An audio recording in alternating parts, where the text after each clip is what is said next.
Hey guys, how's it going? Today I wanted to check out with you the front hook spin, and we're gonna do so on static and on spin. So the front hook spin looks like this.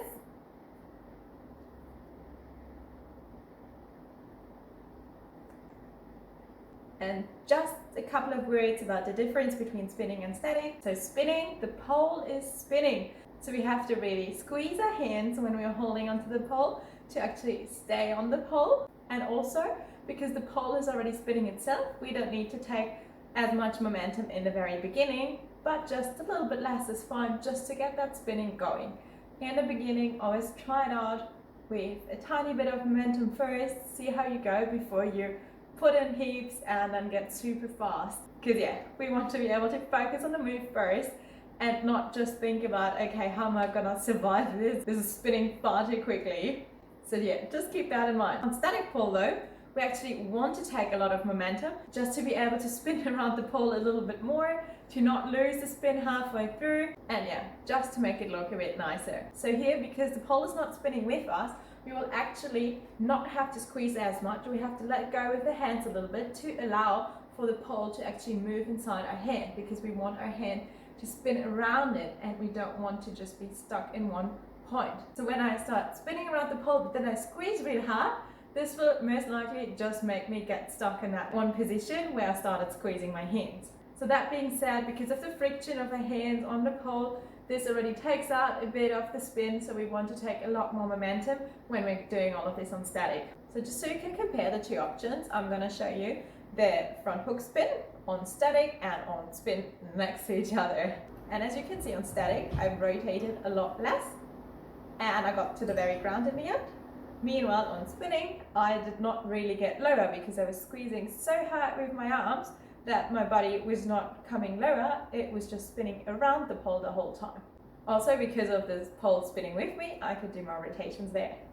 Alrighty, so let's get into it. We're gonna do the spinning version first, just because we don't have to take so much momentum, so we can really focus on the position first, on getting that one right, and then we'll do the static option. Alrighty, let's get into it. Alrighty, so for the spin, we want to be on our tippy toes, just to make sure we are not jumping into it. So we don't want to be jumping into anything here. We just want to fall into the moves. Next, the arm placement. So our inside arm wants to be high up here. I'm just having a normal handshake grip like this, high up. And then the other hand, same grip here, just a normal handshake grip. And it wants to be in front of our chest or just underneath it. Just see what feels best for you. And we want to make sure that we're pulling with both arms as we are getting into it. This arm here, we're keeping it straight. We don't want it like this. We don't want it bent at all. We also want to keep it like next to the pole. We're not taking it behind and around the pole like that. We're just keeping it next to it, just like this. Now, just to check out if we have enough strength, we can just bring our hips onto the pole and then just pull down with both arms. So I'm pulling here and see whether I can lift my feet off the floor.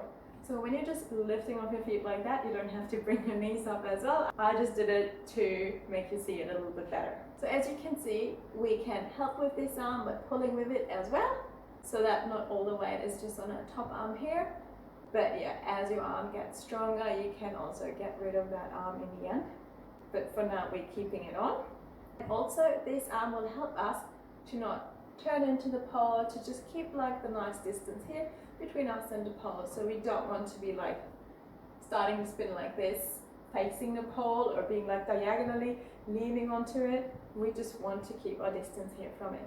So now let's check out what the legs are doing as well. We're on our tippy toes, having our arms in the correct position here. And then we just want to bring our inside leg onto the pole here. Make sure you don't hook it too high.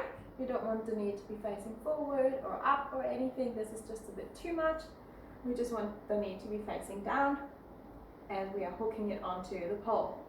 Also, we get a slightly better grip here if we are not leaning onto the pole and trying to get it on, but if we just move our hips a little bit away and then hook the knee onto it. Then we want to be pivoting on this leg. We want to go slightly backwards for that, and then we have that little bit of extra when we go forward, and we're just gonna fall into it. So after we fall into it, we want to make sure that we are bringing the other leg into that same position as well. Our toes are touching here and our knees are far apart. So for this, I really want to be firing my hamstrings here to bring those toes up. Another important thing is to really bring those hips forward. And for this, we want to be really engaging our bum to be able to bring those hips as far forward as we can. Let's put it all together now. So tippy toes, elbow above chest high, other arms up high, not behind the pole, but just next to it. Then we're hooking that inside knee, not too high, but just about right. Pivoting on the outside leg, slightly to the back to get a little bit more space when we're going forwards now.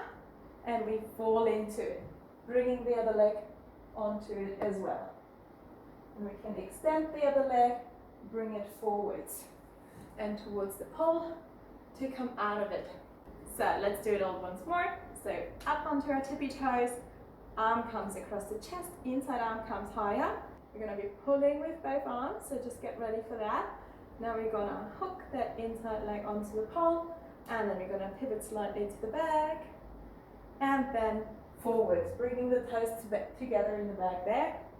And now we don't want to be sinking into our shoulders here. We want to keep pulling at all times. Extend the outside leg, bring it in towards the pole, and turn out of it. Let's do all of this once more. Up on the tippy toes, arm across, other arm high, inside leg, pivoting to the back and to the front. Now I'm not sitting back here. I'm pushing my hips forward, engaging the glutes. I'm also having my knees apart, not together like this. And I'm also bringing my toes together here and as high up as I can. Extending my outside leg, bringing it in front of the pole on the ground to be able to come out of this. Of course, what you can always do, instead of having that leg here already and then pivoting, you can do both of those things at the same time. So we're having our arm in the right placement, and then as we are bringing the leg on, we're already falling down into the move. I'm bringing my leg forward, hooking it on and falling into it at the same time. Extending the leg, bringing it over to hop back out of it. That always makes it look a little bit nicer and more spontaneous, because if you're standing there like this already, of course people think, okay, it's gonna be some knee hook spin coming. But yeah, if you just do both of those at the same time, this will make it slightly more interesting. But for the beginning, definitely have the knee already in place, just to be able to really focus on getting that position right. I'll show it once more from the side. So I'm having my proper arm placement here, and then as I'm coming forward, bringing my leg forward, and then I'm hooking it onto the pole at the same time, pushing my hips forward, which will give me that little bit extra momentum as well. So the engagement of the glutes here is helping me to create more momentum here as well. So I'm coming forward and bringing my hips forward, extending the leg, bringing it back in, and coming down. Alrighty, so that was your front hook spin on the spinning pole. Let's check out the static one now. So for the front hook spin on the static pole, we're basically doing exactly the same thing. The only thing is that we don't want to be squeezing that pole so much. We just want to let go a little bit here to be able to actually rotate around the pole. And then we also want to try to get as much momentum as we can to be able to create some good spin here. So that's why we're just going to go for the second option of the spinning variation. So we're not going to start here as we did before and then just going to fall into it, because that won't give us too much of a spin. You can still give it a go, so you can still try it out, but we're just going to go for that version where we are hooking the leg at the same time as we are actually falling into the move already. And here again, super important, engage the glutes, bring the hips out, and also we want to bring our hips to the side to create a good spin here. So we don't want to be stuck to the pole here.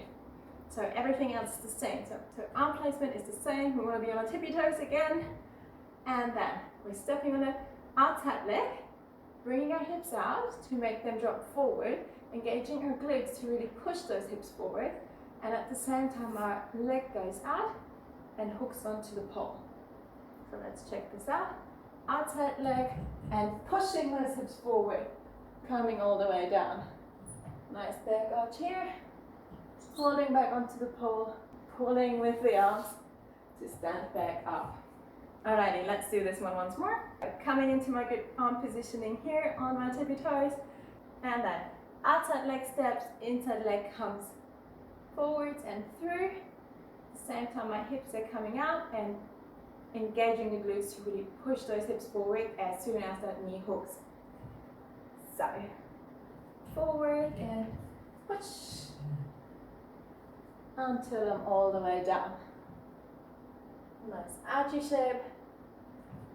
Pulling in those arms to bring my knees up and my feet up and my toes up, and then just turning back out of it. So when that feels good, you can also just add some steps before that. So we can just build up some momentum by doing some extra steps in the beginning, and we're just holding on to it with one arm just because that allows us to go further out to get more momentum here, allows our hips to get more out so we can create more momentum. And then as we are getting ready for that spin, we're bringing that arm onto the pole to be able to hook that inside leg onto the pole and then keep going into the spin just as we did before. Remembering to do all the things, pushing the hips forward, knees are far apart, toes are coming up to create the nice diamond shape. Also not sinking into our shoulders, but really keeping distance between our ears and shoulders. So I'm gonna go inside leg, outside leg, and inside leg. And then can pull and come back out. Can of course change the grip here as well. You don't have to keep your arms like that. You can just bring them down to make it a little bit easier to bring your feet up here and then turn out of it.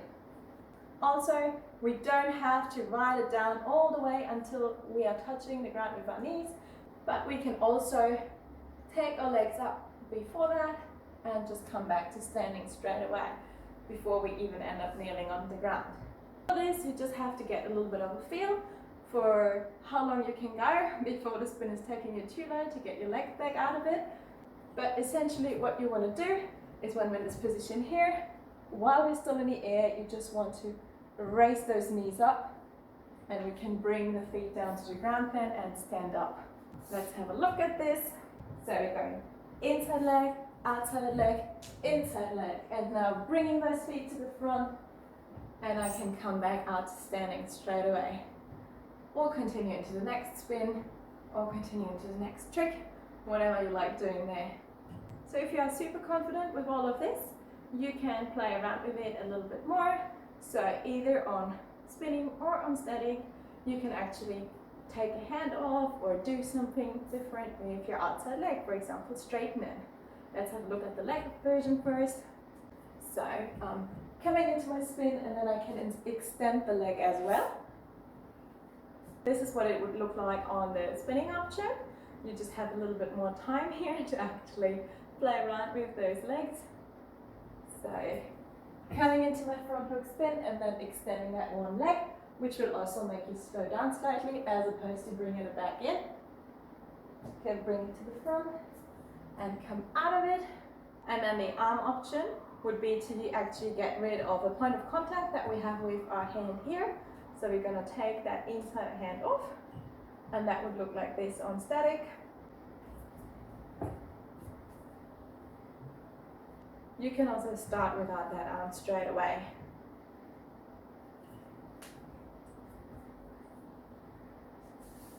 So here I did not even have the arm on in the beginning. I just kept it out to the side, bringing it down, doing pretty shapes here with that arm. Or the other option, you have to be careful though, you have to be very strong in that top arm because the momentum will be wanting to bring you away from the pole. So you have to counteract that momentum. So try this out maybe on a low spin first, and only if you are super confident and if you're super strong in that top arm already. So I'm doing my front hook spin here, and then I can take the arm off if it feels good. You can also just take it off slightly to be able to re-grip it if something's not going well, if it feels like, nah, this is a little bit too much. So you can just re-grip it there, and yeah, the hardest option would of course be to just get started already without the hand. So just coming into the spin here and already having that hand off. But that's actually, yeah, quite hard because of the momentum and that. And yeah, you could see that I even brought my hand back in the end, which would not only help me to like turn towards the pole and end up facing the pole again, but it also took that weight off the top arm here. Alrighty guys, so that was the whole video on the front hook spin. I hope you could get something useful out of it. If you have any questions, feel free to ask them below. Don't forget that we want to train our bodies evenly, so do both sides, and happy training. See you soon. Bye.